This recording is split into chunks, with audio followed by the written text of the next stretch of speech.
This is a very important conversation that we are having at NDTV World with Congressman Steny Hoyer, who is representing Maryland's 5th District in U.S. Congress. Until last year, he was the second highest ranking Democrat in the House of Representatives. So thank you so much for speaking to NDTV. I'm glad to. Thank you very much. It's a beautiful day. We're out on a nice day here, but the election doesn't look beautiful at all, does it? It looks fairly ugly with what I seem to gather.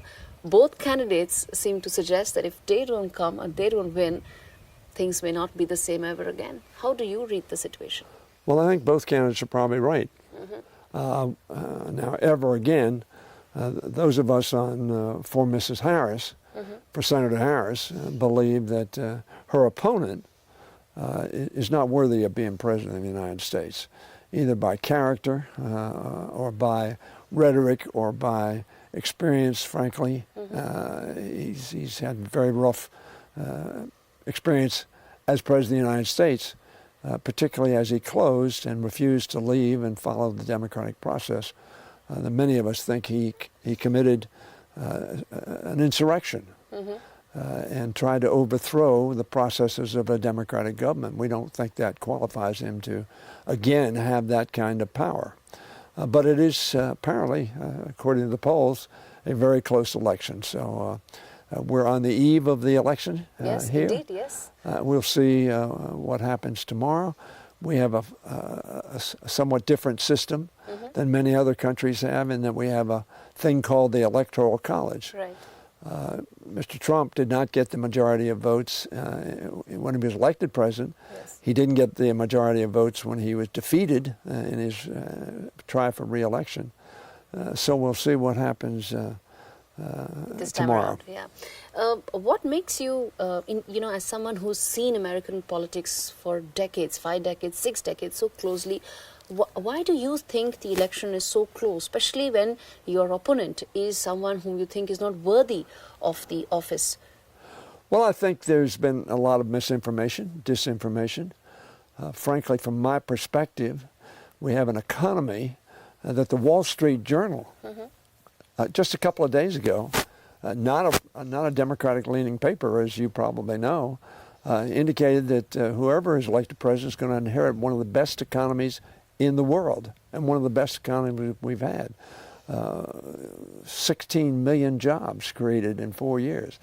That's historic. Yeah. Huge investment by the private sector, following very substantial investment by the public sector in building our economy, in helping people make sure they have health care, in making sure that Social Security is sound, and making sure that our environment is sustainable for the future.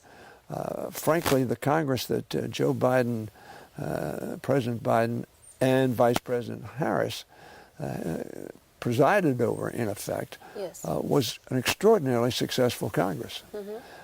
In juxtaposition to the least effective Congress in which I've served, and I've been in 22 Congresses. Right. This past year under Republican leadership. They fired their own leadership, very unstable. Their messaging to the world was not very confident.